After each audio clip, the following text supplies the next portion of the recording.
Hi guys, it's Shelly from Strategic Sales Advisors, and welcome back to my channel.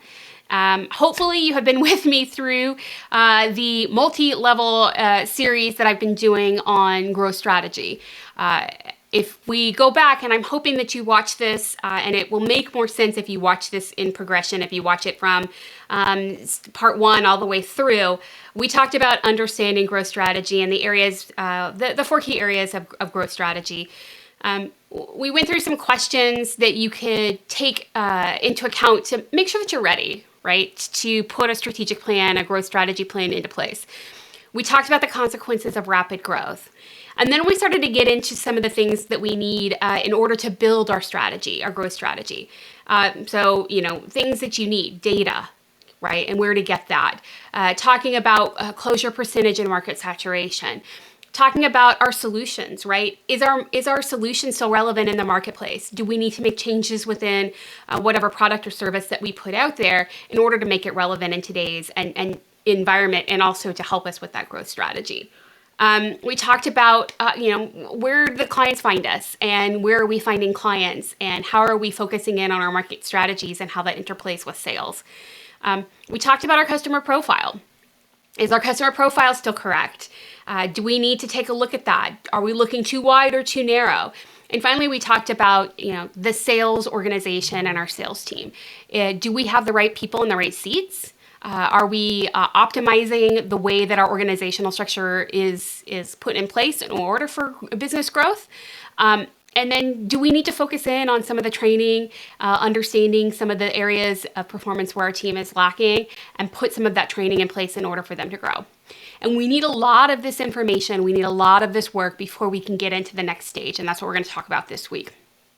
And that's talking around building the plan, right? So let's start at the top. And it sounds simple. It sounds stupid to a lot of people.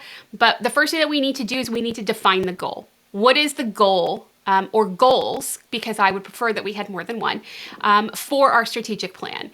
And yes, one of them is always going to be, when it comes to a strategic plan tied around sales, revenue growth, all of that kind of stuff, it's going to be a number, right? We're going to grow. We're either going to grow by X percentage over this year's revenue, or we're going to grow to, X dollars, but we need to clearly define what is that target, what is that goal that we're going to go after for the next year in this plan. We need to make sure that that's in there. And that is incredibly important. And it needs to be based upon the data that we have collected. Throwing some random number out there as a revenue goal makes no sense, because you're setting your company and your organization up for failure. From an operational side, if you're telling people that you're going to go from doing $3 million a year to $5 million a year, your operations team is going to start to look at that and say, okay, then we need to staff up. Right? Because if we're going to have that much more, if we're going to have that significant a growth, then we've got to figure out how do we take care of the clientele that comes in to handle that, right? We need to make sure that we have production set up. And so from that perspective, we need to make sure that that number that we're focusing in on, that revenue percentage number or dollar number, that it has a realistic expectation. And I'm not saying to use the proverbial sales term, sandbagging a number. We don't want to do that as a leader. What we want to do is we want to take a good look at the data. We want to look at what's going on in the markets. We want to use all of the stuff that we've talked about over the entire series here and say, here's where we believe growth is going to happen. Now we are forecasting, right? We're grabbing the magic 8 ball to a certain extent and saying, here's what we believe. It's based upon historical data. It's based upon information. But we're saying this is what we believe is going to happen. And how many companies out there do you think did that in 2019 looking at 2020? I can tell you the organization that I was working with at that time, that we did the same thing. We worked through things. Here was what we were going to do. Here were the numbers that we were going to do. And then, of course, COVID hit. And so everything shifted. And we had to take a nimble mindset and we had to reshift all of our numbers and figure out, one, how do you keep the doors open to a business when the world shuts down? But two, where do we need to pivot from, right? So when I say we want to define a goal, we want to do that. We want to pick a number out, but we also want to really think nimbly, right? Because if there are massive situations that happen within the world, or if there are massive situations that happen within a market or an industry, think even the massive shift that has happened with AI. in the tech space and how products and services are changing because of that. And what does it mean for an organization that already has that, built or baked into their product or service, then we need to make sure that we have that nimble mindset of making changes quickly. But we want to define that goal, and not just a revenue goal, but then we also want to define some other goals. When I'm working with a company or organization from a strategic planning, one of the other areas of performance that I want to focus on is on that customer service side, because revenue is a massive, pillar within a company or organization from a strategic planning and growth mindset. But customer service is equally, if not more important. And here there are two reasons why. The first reason is that keeping the existing customers that you have happy means that every new customer that you bring on board, right? Every new customer for your product or service that you bring on board is incremental growth revenue, versus having to consistently replace customers that are not getting the quality of service that they expect to get from your organization. So if you do not have a strategic plan on how you're going to keep your existing clientele happy, then you need to do that. That needs to be a part of defining your goal, right? If you have a service score modeling of 1 through 5 and you're currently, getting a 3.8, then what is that goal for the next year in growth of your customer service goal, right? That ability to build upon happy clients, happy customers in incremental revenue is the first way that you can have a growth mindset. The second thing that customers can do is they can be influencers out there for your product or service. Anytime somebody who I have worked with who has been happy with what we have done, anytime that they are out and they hear somebody talking about sales or that challenge, I want them out there talking about me. I want them saying, hey, you know what? You need to talk to Shelly. She can help you out. Because that is free, organic marketing from the happiest of happiest people out there. And so if your customers are happy when they, when they are working with you, they will go out there and tell others that they are happy as well.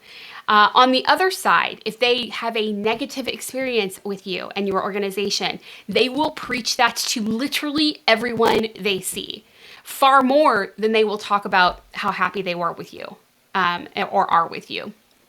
So we want to make sure that we balance that out.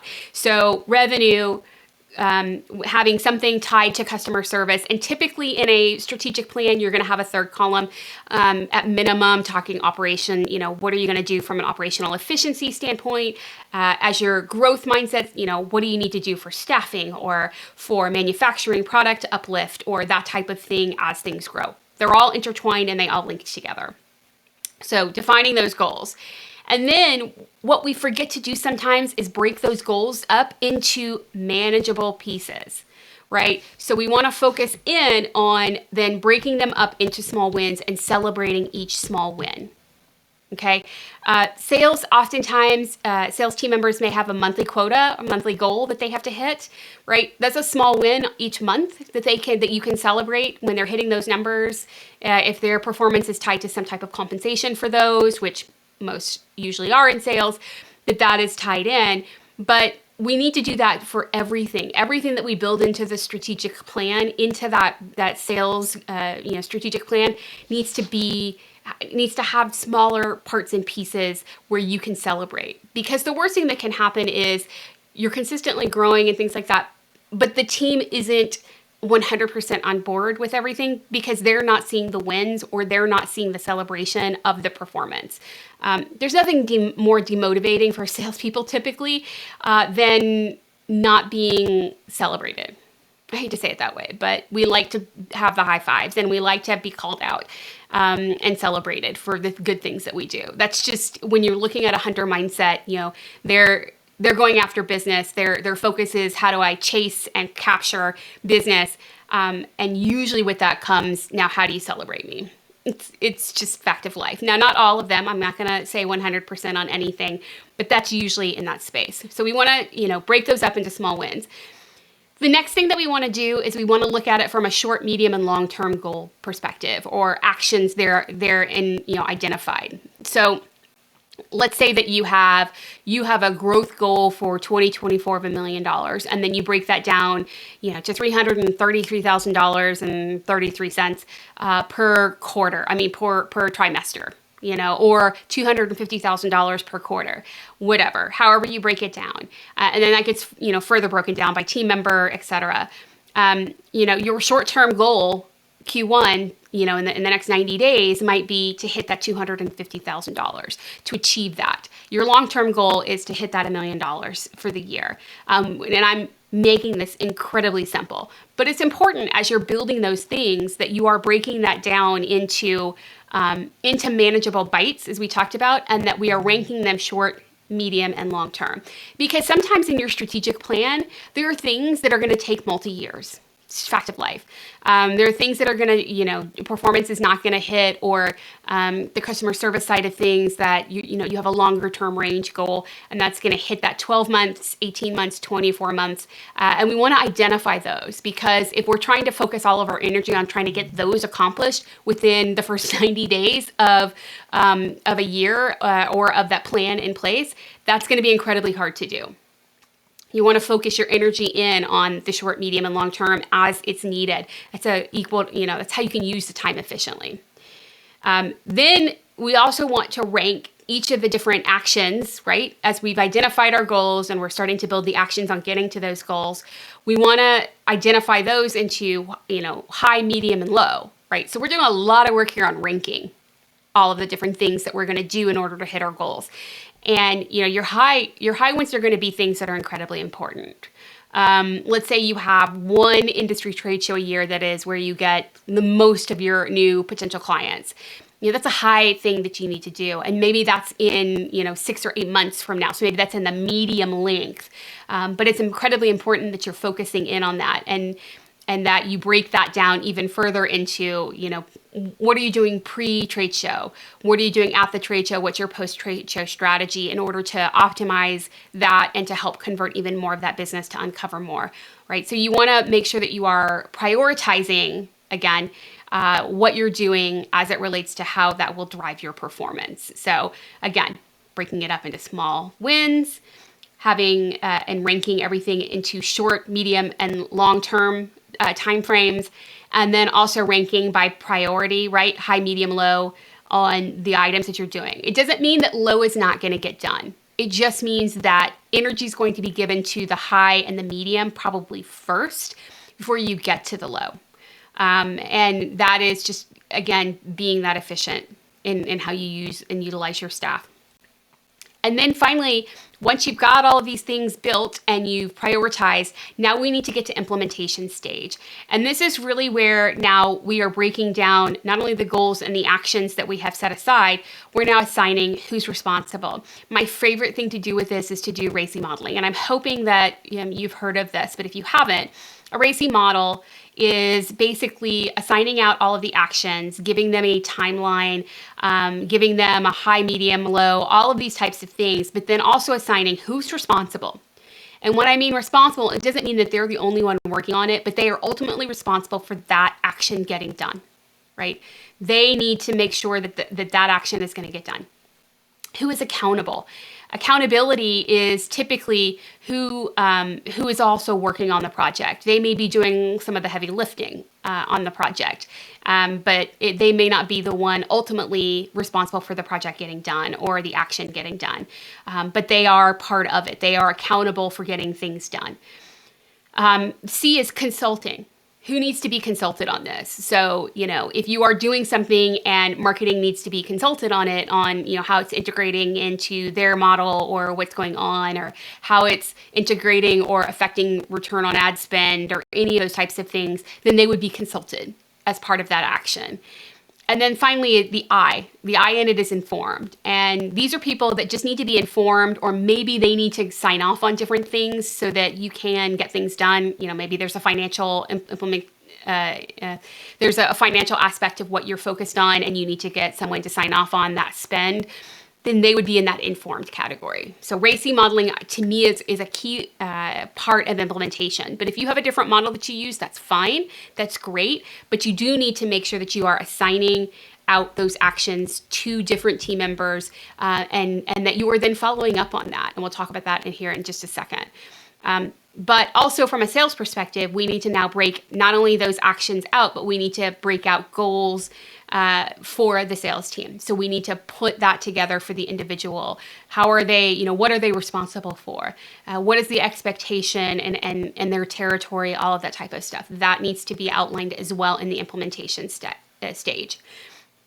And then finally, right, we need to have some type of tracking mechanism. That's why I love a RACI model, by the way, but we need to have some way of tracking.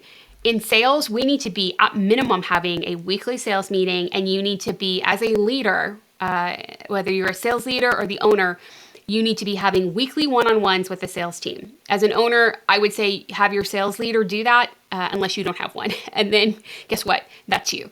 But weekly sales meeting where you are tracking what initiatives are getting done, right? And then the one-on-ones is where you're tracking personally, how are they achieving their goals? Do we need to be having conversations around, things that they're struggling with? Do we need to be coaching them on, we've sat in on a call or a discovery call, we see maybe there's some challenges and we need to, do a little bit of coaching on that. Or if they're underperforming, do we need to do a little bit of counseling, talking about performance improvement, that type of stuff? How are we coaching and giving them that lift to get to that next stage in their career, in their sales career? Are the assignments hitting the targets that we have? I love using a red, yellow, green strategy within a RACI model of, we are on track, green, we are way behind, red, and how is that impacting other actions and or how's that impacting your strategic goal for the year? All of these things need to be built into the implementation. And if you've never done this before, it can be a little bit overwhelming. And I'll just be honest with you. I mean, especially for new business owners or owners that, haven't gone through strategic planning or haven't done it themselves. If this is something that you are out of the gate doing, it can be a little bit overwhelming because you don't know what you're doing. And that's where I highly advise having someone come in and help you with that. I'm not saying give me a call, though if you want to, you can. Information's in my channel and in the description. But at the end of the day, we need to have a built product strategic plan. We need to understand from a sales aspect, what are we trying to get, right? Where are we trying to get to? And then how are we going to get there, right? Here are the spaces that we need to focus on in order to get to that next level and grow our business. Because all of us want our business to grow. We all want to get book more revenue, grow our business year over year. We want to, reach for the skies. I mean, nobody starts a business thinking, yeah, it's fine. We'll just do what we want to do and then, not touch it. So if that is our vision, right? If our vision is growth and we don't have a strategic plan in place, then how successful do you think ultimately we would be? And the sad thing is that I see that too often with companies. So again, part 3 in building the plan here, defining our goal or goals, breaking it up into small wins, assigning short, medium, and long-term timelines, then ranking it by priority, high, medium, low. And then implementation, right? Getting those actions put into some type of form, getting teams and people assigned to them, and then getting goals established, especially revenue goals with sales, and then tracking. How are we? Meeting weekly to talk about your strategic plan, meeting weekly in the sales structure to talk about how performance is happening, meeting weekly individually with your sales team members to make sure that they are on target to achieve what they need to achieve. These are the ways that we can grow our businesses. This is how we can get into a successful mindset around growth strategy.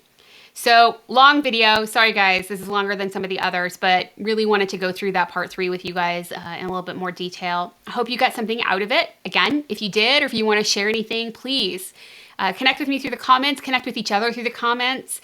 If you got something out of this video, I hope that you will subscribe to the channel and hit the like button and come back and visit me more often. We'll continue to talk about great sales topics and subjects about how you can be more successful in business.